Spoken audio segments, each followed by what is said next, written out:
ناظرین، آج ہم حضرت خالد بن ولید کے فہم، دانش مندی اور جرت کے حیرت انگیز واقعات کے ساتھ آخری ویڈیو لائے ہیں۔ بسم اللہ الرحمن الرحیم۔ السلام علیکم، میں ہوں ساجد ہاشمی اور آپ دیکھ رہے ہیں RJ Sajid Hashmi YouTube channel. ناظرین، حضرت خالد بن ولید جہاں اعلیٰ پائے کے کمانڈر تھے، وہیں مشکل اور منفرد حالات میں مشکلات سے نبرد آزما ہونے کے ہنر سے بھی واقف تھے۔ اس کا ثبوت ہمیں کریرہ کے سفر سے ملتا ہے۔ حضرت خالد بن ولید کو حضرت ابو بکر کی طرف سے حکم ملا کہ وہ شام میں مسلم افواج کی کمان سنبھالیں اور وہاں کارروائیوں کی قیادت کرنے کے لیے ہر ممکن جلد بازی کے ساتھ شام جائیں۔ حضرت خالد بن ولید کو جو اہم نقطہ طے کرنا تھا وہ یہ تھا کہ وہ کس راستے سے شام کی طرف کوچ کریں۔ جنوبی راستہ دوما الجندل سے گزرتا تھا۔ یہ سب سے آسان راستہ تھا، تاہم یہ ایک طویل راستہ تھا اور مارچ میں کافی وقت لگنے کا امکان تھا۔ شام میں دوسرا راستہ فرات کے ساتھ تھا۔ یہ مناسب راستہ نہیں تھا کہ جس کی پیروی کی جائے، کیونکہ یہ بازنطینی فوجیوں کی متعدد چھاؤنیوں سے بھرا ہوا تھا۔ حضرت خالد بن ولید کے شام کی طرف عام مارچ کا نقطۂ آغاز الہرا تھا۔ اس مارچ کا آغاز، جسے صحرا مارچ بھی کہا جاتا ہے، الہرا کی روانگی کے بعد ایک غیر واضح مرحلے پر واقع ہوا۔ اس مرحلے میں حضرت خالد بن ولید کے جوانوں کی تعداد 500 سے 800 افراد کے مضبوط لشکریوں پر مبنی تھی۔ یہ قافلہ کرکیر نامی کنویں سے 6 دن اور 5 راتوں تک بغیر پانی کے صحرا کے ایک وسیع حصے میں چل رہا تھا۔ بھوک اور پیاس کی حالت میں انہیں 6 کٹھن دنوں کے بعد اسوا نامی جگہ پر پانی کا ایک منبع کا سہارا ملا۔ چونکہ حضرت خالد بن ولید کے آدمیوں کے پاس اتنے پانی کی کھالیں موجود نہیں تھیں کہ وہ اپنے گھوڑوں اور اونٹوں کے ساتھ یہ فاصلہ طے کر سکیں، اس لیے حضرت خالد بن ولید نے اپنے تقریباً 20 اونٹوں کی پانی کی مقدار میں اضافہ کر دیا اور اونٹوں کو کھانے سے روکنے کے لیے ان کے منہ پر مہر لگا دی۔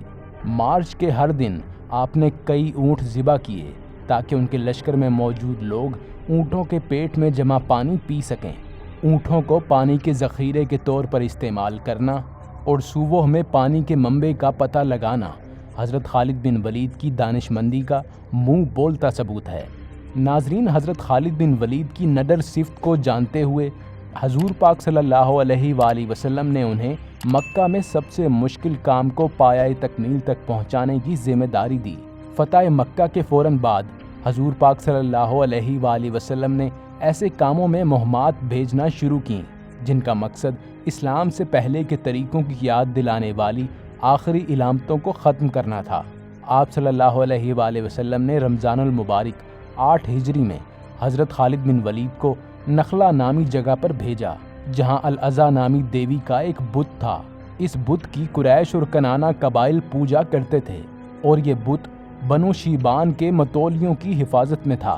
یہ ایک خوفناک بت تھا اور مقامی لوگوں کے مطابق اس سے خوفناک آوازیں آتی تھیں۔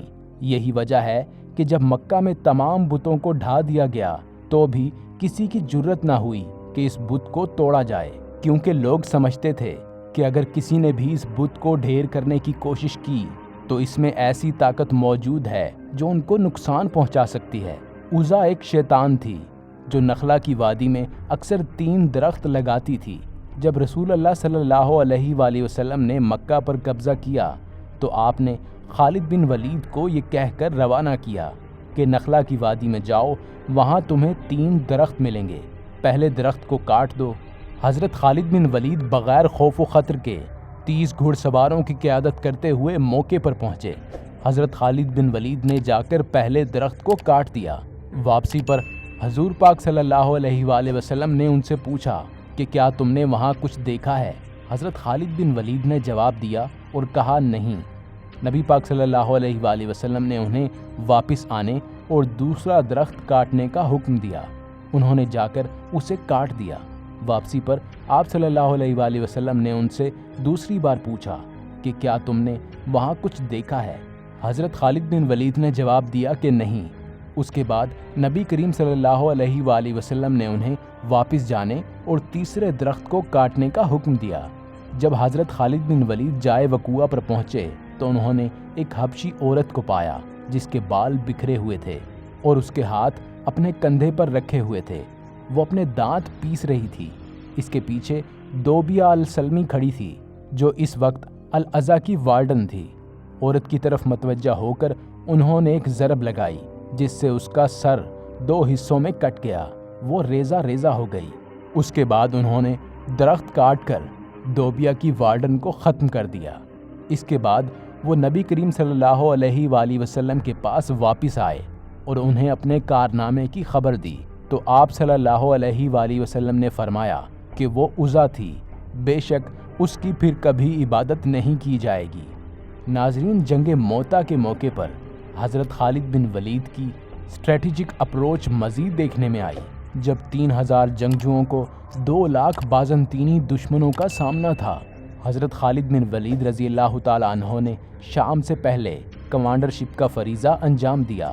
1-2 حملوں کے بعد اندھیرا چھا گیا اور دونوں جماعتیں اپنے ڈیرے پر واپس آ گئیں۔ حضرت خالد بن ولید رضی اللہ تعالیٰ عنہ کو لڑائیوں کے عظیم حربے آتے تھے۔ وہ اپنی حکمت عملی سے دشمن کو کسی بھی وقت چونکا سکتے تھے۔ رات کے وقت انہوں نے کچھ ایسے منصوبوں اور حکمت عملیوں کے بارے میں سوچا جو دشمن کو چونکا دیں، کیونکہ مسلمانوں کی تعداد در حقیقت مخالفین کے مقابلے میں بہت کم تھی۔ جب سورج طلوع ہوا تو خالد بن ولید رضی اللہ تعالیٰ عنہ نے اپنے لشکریوں کو اس طرح کھڑا کیا کہ وہ تعداد میں زیادہ دکھائی دینے لگے۔ یہ حکمت عملی اس لیے تھی کہ بازنطینیوں کے دلوں میں خوف پیدا کیا جائے کہ تازہ کمک پہنچ گئی ہے۔ بازنطینی دشمنوں نے جب انہیں دیکھا تو وہ چونک گئے اور خوف زدہ ہو گئے۔ مخالفین نے سوچا کہ اس کا مطلب ہے کہ رات کو مددگار فوجیں مسلمانوں کی مدد کے لیے پہنچ گئی ہیں۔ دشمن کے سپاہی جو ایک دن پہلے ملنے والے اچانک دھچکے کے زیر اثر تھے، خوف زدہ اور پریشان ہو گئے تھے۔ وہ ایک دوسرے کی طرف دیکھ رہے تھے کہ کیا کریں۔ جب خالد بن ولید رضی اللہ تعالیٰ عنہ نے دیکھا کہ دشمن اس حربے سے روحانی طور پر متاثر ہو رہا ہے تو انہوں نے مسلمانوں کی فوجوں کو فوراً حملہ کرنے کا حکم دیا۔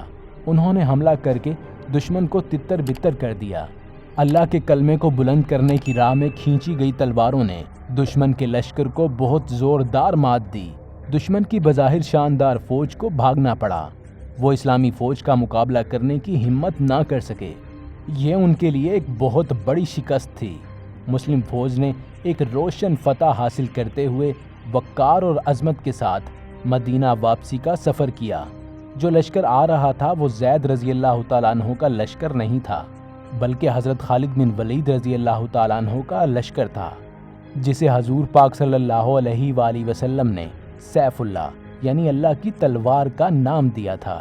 حضرت خالد بن ولید رضی اللہ تعالیٰ عنہ جب بستر مرگ پر تھے تو ان کے دل میں ایک حسرت باقی تھی۔ جب صحابہ کرام ان سے ملنے جاتے تو حضرت خالد بن ولید رضی اللہ تعالیٰ عنہ ان سے اپنی حسرت کا اظہار کرتے ہوئے کہتے کہ میرے بدن پر کوئی ایسی جگہ نہیں جہاں میں نے تلوار کا گھاؤ نہ کھایا ہو، لیکن اس کے باوجود مجھے شہادت کا شرف نہ مل سکا۔ صحابہ کرام نے حضرت خالد بن ولید کو کہا کہ حضور پاک صلی اللہ علیہ وآلہ وسلم کی طرف سے آپ کو سیف اللہ کا لقب ملا ہے۔ اگر کبھی بھی آپ شکست سے دوچار ہوتے تو کہا جاتا کہ اللہ کی تلوار کو شکست ہوئی، جو اللہ کی شان کے منافی ہے۔ یہی وجہ ہے کہ آپ کو یہ شرف نہ مل سکا۔ صحابہ کرام کی یہ بات حضرت خالد بن ولید رضی اللہ تعالیٰ عنہ کی دل جوئی کرنے میں معاون رہی۔ دوستوں، امید کرتے ہیں کہ اسلامک ہیروز سیریز میں حضرت خالد بن ولید سے متعلق یہ آخری ویڈیو بھی آپ کو پسند آئی ہوگی۔